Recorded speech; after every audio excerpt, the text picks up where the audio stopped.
Hi, I'm your friend Claude, here with Cousin Adam, and this is episode 12 of WAMCast. And episode 12 is kind of a good point in the legacy of WAMCast, I suppose, to discuss Michael Jordan. And you may think they're unrelated, but actually Michael Jordan randomly wore the number 12 on a blank jersey for the Bulls during one game back in the day because somebody somehow had stolen his jersey out of the locker room just before game time. And apparently they tried to get some fans like replica jersey for him to use during the game, but it didn't fit. So that was the only other jersey they had, and the equipment manager pulled it out of nowhere and was like, "Yeah, well, we got this one," and it was just weird. It was just this red thing, blank red jersey that said number 12. So in honor of that, was it terrorists maybe? Oh no, this is before terrorists existed. This is in the 90s. Oh, okay, yeah. No such thing then. Yeah, right. Well, what had you what kind of came up where all of a sudden, Michael Jordan was like a thing on your mind? Like, what happened? Advertising, man. Of course. Like, that's that shit that's jammed down our throats every second of the day. But, I mean, who better to advertise something than good old MJ? His airness, money, Air Jordan, if you will. Well, everybody in our age group, I think, remembers the Be Like Mike Gatorade commercials with the catchiest advertising song this side of the Oscar Mayer Wiener jingle. That's arguable, but I agree. It's been stuck in my head for like 3 days.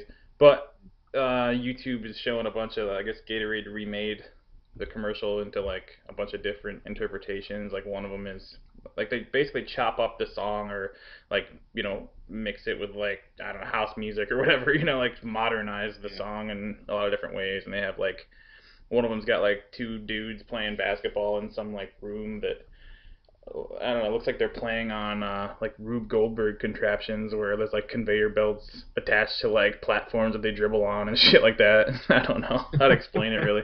But so I started. Right. It pops up on any YouTube video. I don't know if it's like everybody's seeing this or I'm seeing this based on things that I've chosen to watch or whatever. However they target your ads, but pretty much every other thing I pull up on YouTube has one of those new Be Like Mike Gatorade commercials on it. So I started thinking to myself, I remember the original commercial, but now I want to see like what it was like before they fucking chopped it all up and whatever. And right. It's weird because I just remember it all of a sudden, you see it comes flooding back. When I was a kid, there's this one part in the original commercial where like some dude on like a outdoor playground basketball court tries to do like a behind the back thing, and I was like, oh my god, I remember trying to do that 100 times when I was a kid just based on that commercial. But yeah, I don't know. It's I hate commercials, I hate advertising and marketing, but I have a heart as well, and that gave me some warm fuzzies. Oh yeah, of course. Well, it's any kind of really nostalgia that just like pops up. But I don't really remember specifically the Gatorade commercial itself. The one I remember most prominently was him and Larry Bird. I believe it was the McDonald's one where they were playing like a game of pig or something, and they just got like more and more ridiculous with the shot. It was like over the freeway, off the stadium roof, whatever, nothing but net.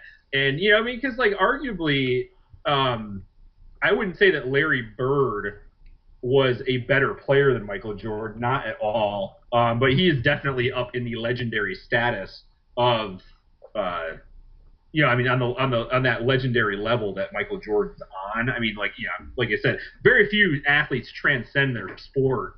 But he is definitely one of the athletes that has done it, Michael Jordan, I mean. But, it was just kind of cool seeing, the Larry Bird from the Celtics, being kind of like caught up in that. I think it was around the 1992 Dream Team as well. Remember when they had that ridiculous freaking juggernaut of a basketball team that won the gold medal in the Olympics? I remember I actually had a Dream Team poster. I was really into basketball. Yeah. And you mentioned it before, we started recording that he was like one of the athletes that you didn't hate, no matter what team you liked. I mean, I was a Knicks fan through and through. My dad was a Celtics fan. We hated the Bulls, but even at that age, I could not get over, I could not get around the fact that Michael Jordan was like the best player that had ever lived at that point. So I mean, I had Michael Jordan posters in my bedroom too. They had a limited edition thing of like from Wheaties, where you got like these Right. posters off the Wheaties box. If you got all four of them, you could open them up and put them together. But if you had a single one, you'd like flip it over and there'd be a single poster. So I had those posters like all over my room. That's right. So I mean, yeah, it was. I do vaguely remember the jingle, but I think the McDonald's one with Larry Bird was the one I remember. I can see it in my head. I mean, that's Right. the one I never forgot for some reason. But yeah, Well, I don't know. Just seeing that like led me down the YouTube rabbit hole of all the classic highlight clips and pretty much anything associated with amazing greatness during Michael Jordan's career. And then I ended up watching his Hall of Fame induction speech. That was pretty cool. okay. Um, yeah, it's just I mean I don't know. I guess time passes and you kind of forget sometimes. No matter how much pop culture saturation somebody achieves, and of course at that time Michael Jordan was inescapable, and Yeah. like you said, usually for me anyway, that is something that makes me hate a person or makes me like want nothing to do with them. But Mm-hmm. Michael Jordan was one of the rare exceptions where like I feel like the planets lined up and he received that amount of attention and exposure, but he also fucking deserved it. Like there just you Yeah. can't deny it. Um, so yeah, I don't know. It's just you tend to forget even with that huge amount of cultural saturation, you forget like you know just how ubiquitous he was and how like underneath all that stuff how much of an actual amazing athlete he really was too. So Yeah. Well, just to throw it out there. Here's some numbers about Michael Jordan. He did win 6 championships with the Chicago Bulls. They were both three-peats. So they won 3 in a row, and then they won 3 in a row, which was pretty crazy in itself. I mean, that was definitely one of the better dynasties of the NBA. definitely. Anyway, he did win Rookie of the Year in 1984-1985 season. Every time they won a championship, he was also the NBA Finals MVP. So he was a 6-time Finals MVP. He was a 5-time league MVP. He won 10 scoring championships in his like 15-year career, which is crazy. And he won 2 Olympic gold medals. He actually won one in 1984 as well. He was elected to the All-Star game 14 times. So he was basically an All-Star in all but one season. And I mean, yeah, just the fact that and you said I mean, that was like probably a unanimous Hall of Fame induction. I mean, who could say that Michael Jordan doesn't belong in the Hall of Fame? Right. But yeah, he was ubiquitous, like you said. I mean, he had probably, I mean, he was definitely an endorsement guy. But he had endorsements from Nike, which is like a juggernaut in the athletic department, at the time. And of course, Air Jordan shoes. Everybody wanted Air Jordans. Even Right. Air Jordans now. I mean, you have to like go on like the black market for sneakers and you can get like a pair of like vintage Air Jordans for like $500. I mean, it's crazy. Like that they could, a pair of shoes can pull in that kind of money now. But yeah, he did. He really he was just everywhere. We talked about it earlier. There's that one weird thing that happened with him though when he retired after the 92-93 season. Ended up playing like a year of minor league baseball, and then he came back to play and then retired again in 1998 at the end of the 98 or 97-98 season, and then came out of retirement to play 2 years for the Washington Wizards. And I think at that point he was a part owner of the team, or I'm not sure if he is the sole owner. I can't really remember, but yeah, that was kind of a weird thing to happen. He just took a year off for some reason. I mean, there's theories out there, but what you said it was because his dad died or something like that. It was Well, I think that was the official reason given. His dad yeah, had passed away, and then they made a big deal like the year he came back that he had like I don't know what the event was, but there was some like pivotal game that he was responsible for clinching like right on Father's Day. So of course like it was this huge story that emotional thing where mm, it was like in honor of his dad and everything.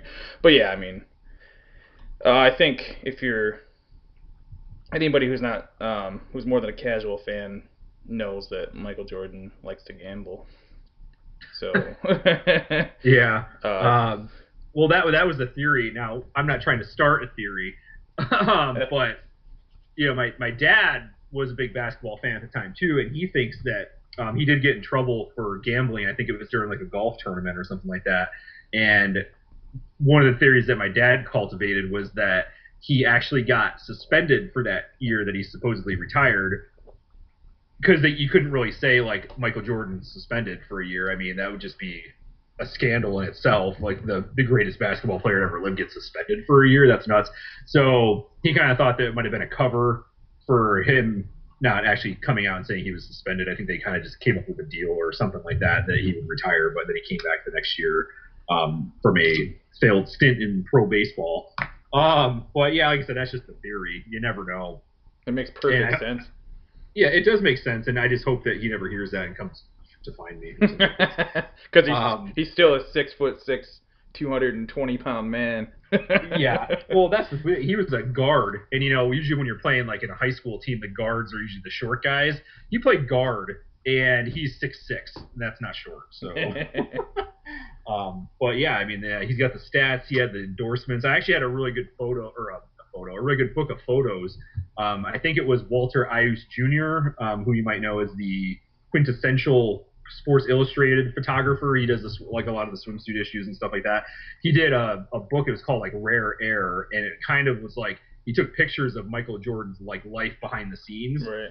And it was a really popular book when it came out. And I actually think my dad still has it at home. So that'd be cool to look at, or you could borrow it sometime. But yeah, it was kind of like just his every day-to-day life with having the family, having the career, and just how it was pretty neat kind of. And they did one with like Cal Ripken Jr. too, the baseball player. Oh, that'd be great. When he was popular too. But yeah, so it was like I said, he was everywhere. Even in my house, we weren't Bulls fans, but Michael Jordan was everywhere. I actually think I had a replica Michael Jordan jersey myself too. I thought it'd be worth money someday, or if I didn't wear it. Yeah, it's pretty cool.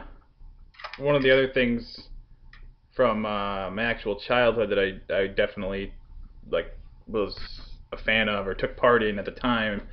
It sort of relates to like our past topics. Do you remember the cartoon Pro Stars? Vaguely, yeah. With Michael Jordan, Wayne Gretzky, and Bo Jackson fought crime. Yeah, right. It was that's. I'm like it's like ringing a bell, and he said that. I'm like, yep, I do remember that. I never really got into it, but I definitely. I don't know why I used to love the fuck out of that. It's the goofiest thing ever, but I don't know. It's just burned into my memory. Yeah. Well, being hockey fans ourselves too. Wayne Gretzky. That's like. Yeah. Like he's like the Michael Jordan of hockey. So while we're on the subject, Well, I feel like number one, you won't find a more sports, maybe sports centric is the wrong word, but an era where there's as many amazing sports celebrities as there were in the early '90s. And I think simultaneously that era is probably responsible for the sports obsessed culture we have today, where like almost everybody is turned into a sports celebrity, even if they're worthy of it or not. Right. Right. But I mean, like at the time, you had all those guys having careers at the same time. And Wayne Gretzky, well, I was gonna say arguably, but I don't think it's arguable that Wayne Gretzky is the greatest hockey player of all time.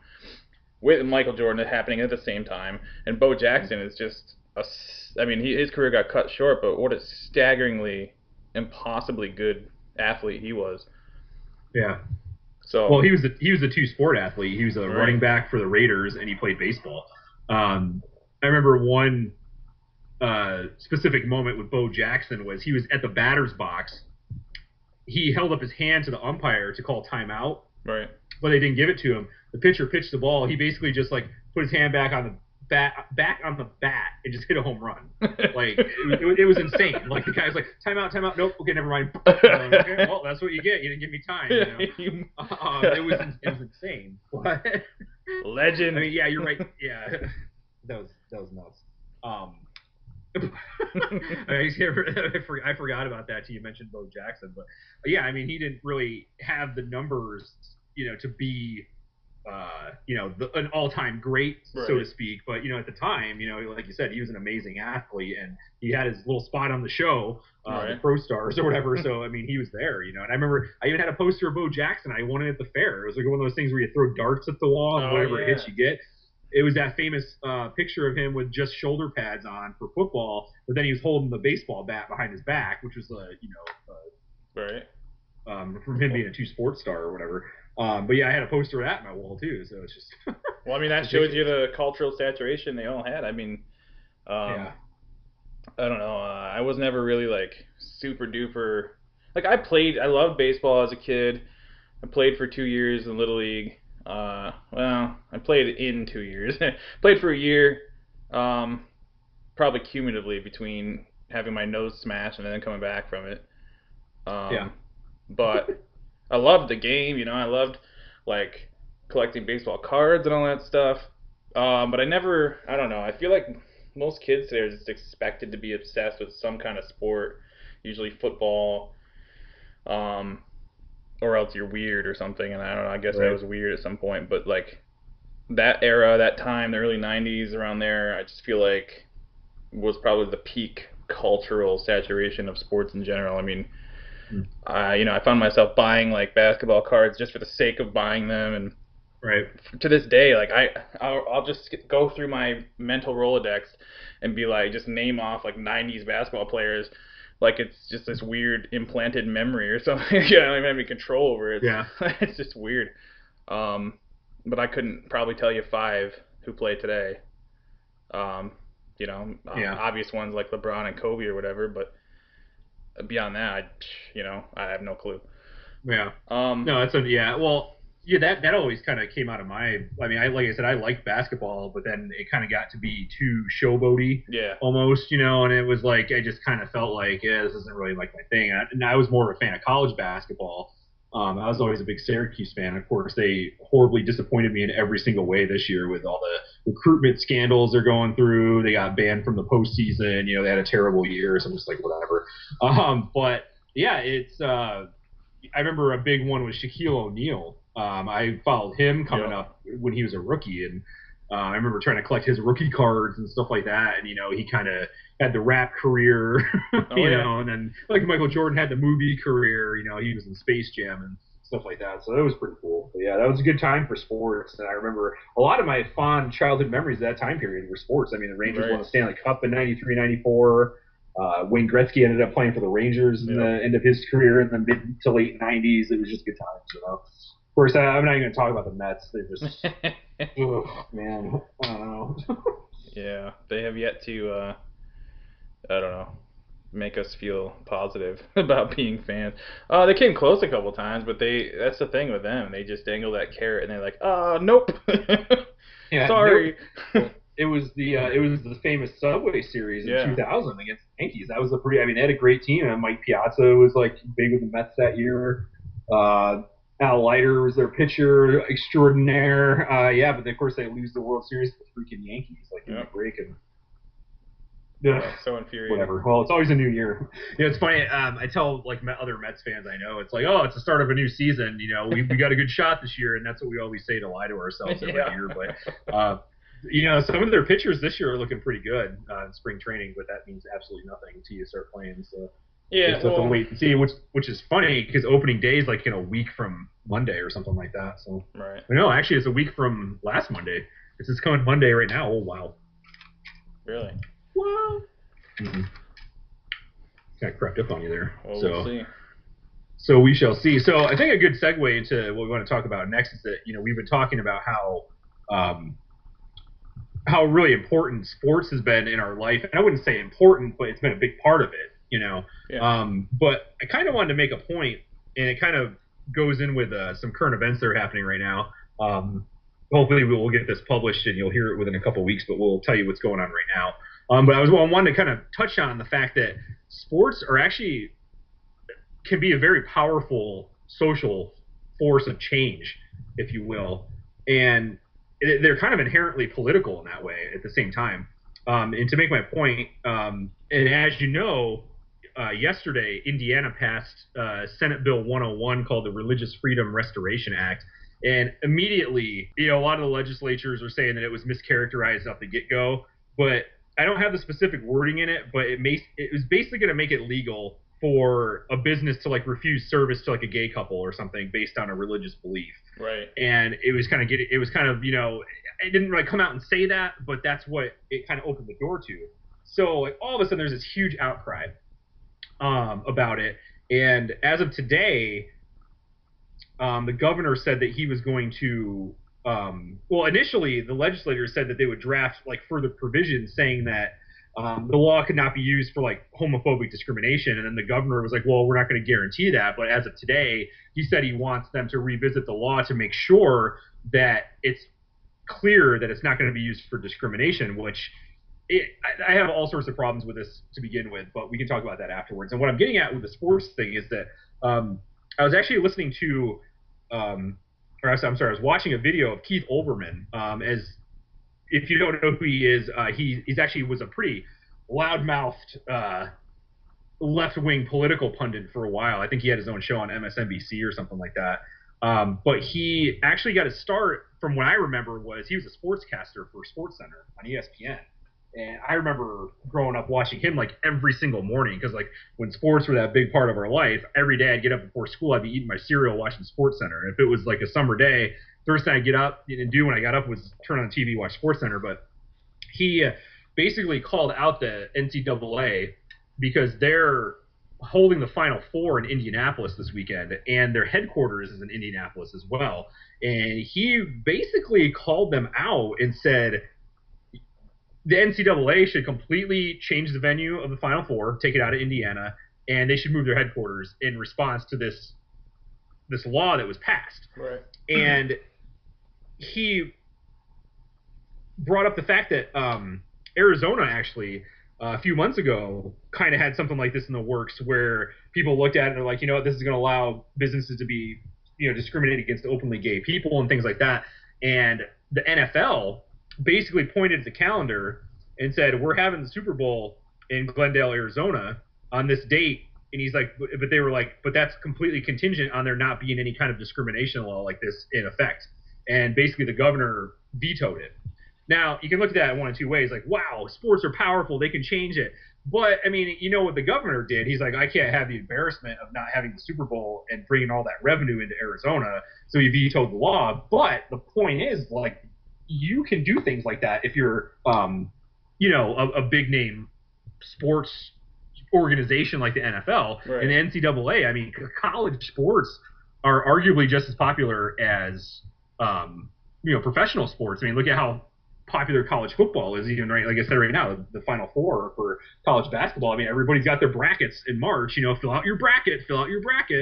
So, you know, they have a poll, and he thinks that they should do it because basically the NCAA kind of had like what they call a boilerplate statement about this, saying, "Oh, that's like terrible. We're shocked that this decision happened. You know, we're going to make sure that the Final Four this weekend, everybody that wants to get in can do it. There's going to be no discrimination, and we'll kind of revisit this later to see what's happening."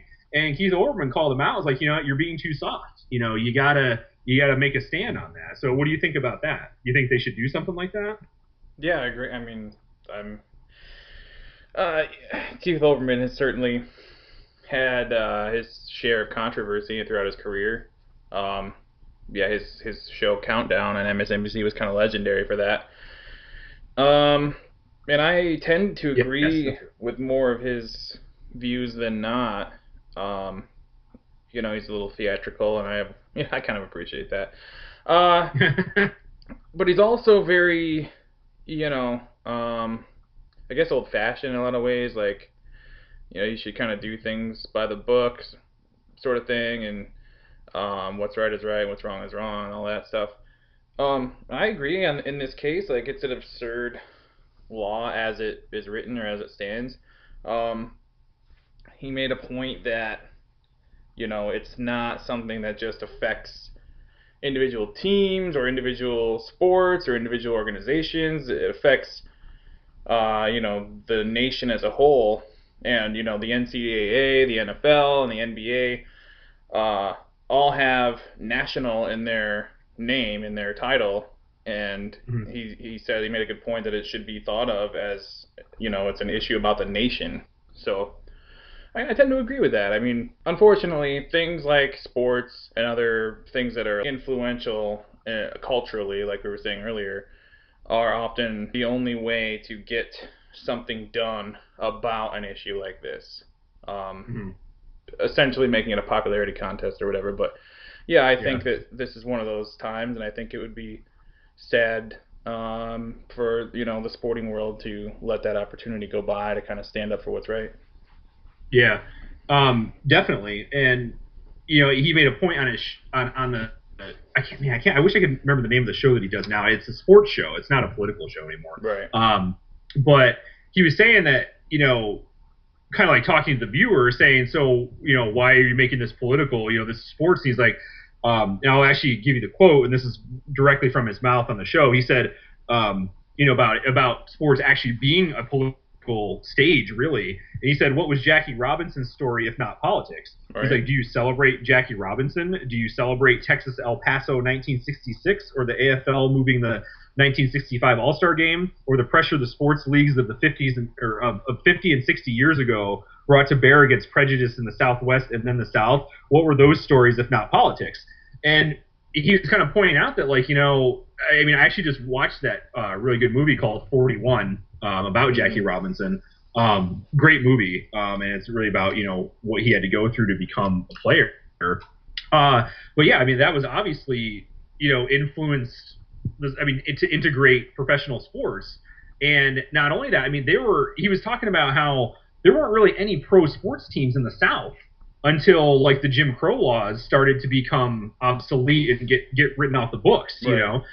He was talking about how like the pro basketball championship game one year was like Minnesota versus Syracuse, because Syracuse actually had a professional basketball team years ago, but like the bigger cities were like Houston and like Atlanta and stuff like that. And the Atlanta Braves, they didn't move to Atlanta until like 1966 or 1967, which is when that stuff was stopping. So yeah, of course, it's sports can be political. I mean, they kind of are. I mean, when you think about like what goes through just not when with socially relevant topics like segregation and stuff. Obviously, that's not as big of a deal now as it was, but Right. it's just like a player trying to sign with a different team, and the politics of getting offers from other teams and playing in a place you like or playing in a place you don't like, stuff like that. I mean, it really is just a different form of politics, but it proves that social change can come from pro sports. And it wasn't like pro sports were like, hey, get rid of those segregation laws or those Jim Crow laws and we'll bring teams down there. They just didn't go down there because they knew they'd have to deal with stuff. Right. And all those places were they were missing out on of course it always comes down to money, but they were missing out on the revenue and like the entertainment of having pro sports in those cities and things because of all those archaic laws where people were segregated. I mean, it was ridiculous. And what I was talking about with the AFL All-Star Game in 1965, I believe was going to happen in New Orleans. And they were one of the cities that were pushing for a pro football franchise, but the players and stuff were getting death threats about going down there because some of them were black. And they said, nope, we're not going to have the game here. So they moved it to Texas, like in Houston or something, where the socio-political climate was a little bit different. So, yeah, I mean, they'll react to things like that and not play, or not do it there. And then your city loses out because of some stupid crap that you're that you're pushing on your people like that. But like you said, the NFL did it in Arizona. They were like, if you're going to pass that law, we're not having the Super Bowl there. And they're like, okay, we won't. We're stupid, ha ha ha. So. Well, I think it's ridiculous, for anybody to say like, oh, you can't make sports political or whatever. If that's the case, then you got to stop having presidents throw out first pitches. You got to the Washington Senators have to change their name. Like. That kind of stuff. And what's all the testimony from the ridiculous steroid issue, the players going to Capitol Hill and all that has to be removed from the records, and never have any kind of thing like that happen again. I mean, sports and politics, like it or not, it might not be like an everyday thought that people have, but they're really deeply ingrained in a lot of ways. Yep. So, I mean, to try to claim that this is just politicizing sports is a little silly and ignores like all of that rich history, in my opinion. Yeah. Well, yeah, a lot of, and I mean, it was funny because I was reading a book about Ted Williams, and a lot of the reasons why, he played for Red Sox teams that were terrible. They had like 1 year that Ted Williams played. They made it to the World Series and they lost. Right. But they missed out. They were like the last team to have to integrate with black players, and it was like 1960, I think, was the first time they got. I mean, Jackie Robinson broke in the big leagues. I think it was like 40. What year was it? See, it fails me. I think it was like 48 or something Yeah, like it was that, in the or 40s. early 50s. Yeah, but like they missed out on all this, the wealth of talent that they could have had on their team just because they were black. You know, I mean, like that's ridiculous. Like, I mean, are you serious? Well, of course, you know, the it was a different time back then. You know, I mean, I can't. I mean, obviously, it sounds ridiculous to us now, but that was one of the reasons why they say that those Red Sox teams were so bad, because they like refused to integrate until like 1960, when they could finally. I mean, they had a chance. The Red Sox had a chance to sign Jackie Robinson. They had him to a tryout, just kind of like as a political stunt, and then we're like, nah.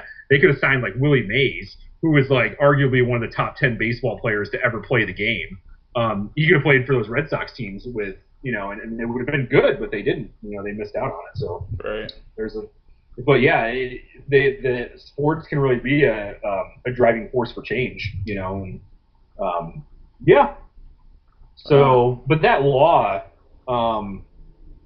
see, I get like mad about the law. Like, we'll kind of get off the sports topics now and just talk about this Religious Freedom Restoration Act.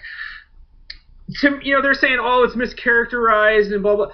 What isn't religious freedom guaranteed by the First Amendment of the Constitution? I mean, do you agree with that statement? Yeah, absolutely. Yeah, it's, you know, it says Congress shall not pass a law to the establishment of every religion, blah blah blah. You have religious freedom based on the First Amendment of the Constitution. So why would the Indiana legislature feel the need to pass a Religious Freedom Restoration Act if there wasn't some sort of like ulterior motive to it? You know, like this clause that would allow people to openly discriminate. You know what I mean? Of course. Yeah. Like, what's the point of doing this? I mean, I'm kind of, you know, the weird thing is, like, I haven't read a single thing any news outlet has said about that. Why hasn't someone come out and said, hey, what's the point of passing this in the begin with? You know, like, are you saying that? Because I think what they're saying is that people that are religious are feeling like overburdened by certain laws and things like that, and it was kind of like a way to say, you know, you can openly practice your religion, blah blah. It's like, you're guaranteed to openly practice your religion already by the Constitution of the United States, which is the supreme law of the land. You don't need to pass some state law or local ordinance with regard to it in anything, you know. And it's just like, it just doesn't make sense. Like, there's obviously something in there, and, you know, I think they got called out on it by these people. I mean, they canceled a ton of stuff in Indiana. Like, I know there was like a Wilco concert that was canceled. Good. Nick Offerman, the comedian that was most probably known as Ron Swanson from Parks and Rec, he canceled a show there. I guess him and his wife, who is Megan Mullally, have kind of like a show that they're doing. It's like a variety comedy show. Canceled a show there. I know Angie's List had like planned some huge renovation project or construction project there. They canceled that. I mean, all these conferences are getting canceled. I mean, it's great that people are reacting this way to say, you know what, you're going to pass bullshit laws like that. Yeah. We're not going to support you. And that's what you do. So, and with all this stuff happening, like I said today, the governor was like, oh, well, we're going to look at this again and make sure there isn't anything. They're just going to get rid of it. Backpedal, you know. Yeah, because he at first was like, oh, no, I'm not going to guarantee that. Now he's like, oops, better look into it. It's like, you guys are stupid. But this is the second time it happened. And like I said, it almost happened in Arizona too. But wow. But yeah, it doesn't make any sense. Like, why would you even want to pass a law that has anything to do with that? It makes me mad because, you know, and then I was looking at it, and it was like every Republican candidate or whose name is in the running for president has like supported this law. Like Ted Cruz, Jeb Bush, you know, a bunch of other people were like, oh, we stand by that. You know, we're blah blah blah. And it's like, well, Ted Cruz, like, he's got like his pipe dream is like not even within reach, man. That guy is not. I can spend a whole show talking about how stupid Ted Cruz is. I will not, because I'm above that. And I'm not going to just completely berate someone for 2 hours. But it's our show; we can do whatever we want. That's right. But yeah, they were saying that the thing that makes me mad is that they say one of the arguments was that all these people that are like a baker or a photographer or a hotel, like a gay couple would come in and say, "Can you make us a wedding cake?" Right. And that's like against their religion, and they don't agree with that lifestyle. So they're saying that this law would allow them to like refuse service to someone just because of their sexual orientation. So now you got the arguments in the media about, is being gay a choice, or is being gay something you're born with? Hint, it's something you're born with, just in case you were wondering. You don't choose to be gay, but you know what I mean. And it's like all these things. And I'm like, people, it's like basically saying that you can use religion as a disguise for your discrimination. Like, I don't agree with any kind of discrimination whatsoever. I don't care in what religion's name you're doing it and whose name you're doing it to. It's just it's not cool. It's just stupid. So we can talk about that all you want, and you're wrong if you don't agree with me. So there you go. But I mean, really, like, what sense does that make?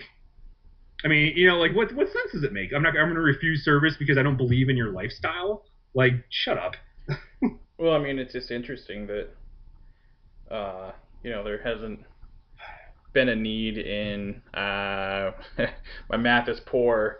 What year are we up to now? 238 or so years of existence as a country that we haven't needed anything like that until 2015, when all of a sudden it's like, I guess we're maybe past it at this point, but still within a period of kind of like a tipping point where the acceptance of non-Christian beliefs and traditional quote unquote lifestyles or whatever are seeing like a widespread level of acceptance, more so than any point in history.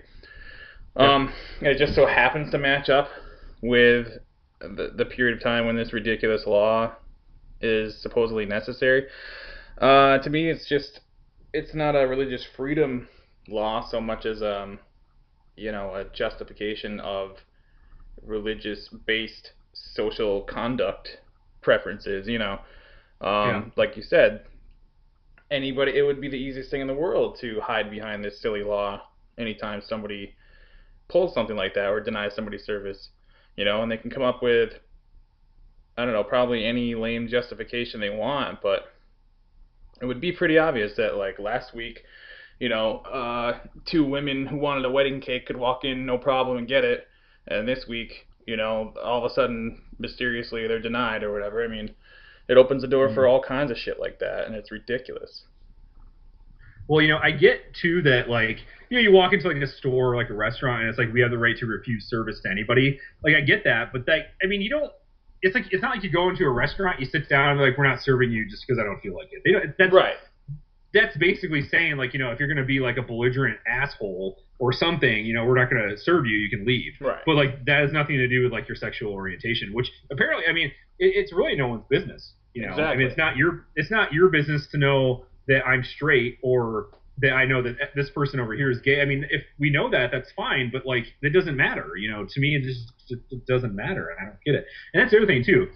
People, well, first of all, whatever happened to the separation of church and state? Why are we making any kind of law apart from the Constitution, which established that there would be, there's religious freedom, blah, blah, blah. We're not going to live in a country where you're discriminated against because of your religion. That's why the Puritans came over here in the first place in Europe, in the 1500s or 1600s or whatever it was. Right. So where's the separation of church and state? There isn't one now because you're making a law that's talking about religion and blah, blah, blah. So no, get rid of it. It's separation of church and state. And you mentioned the thing about Christians. It's weird because I'm seeing a lot of this is this thing called conservative Christians, which is actually a big, huge oxymoron. Being a conservative Christian is it negates one another.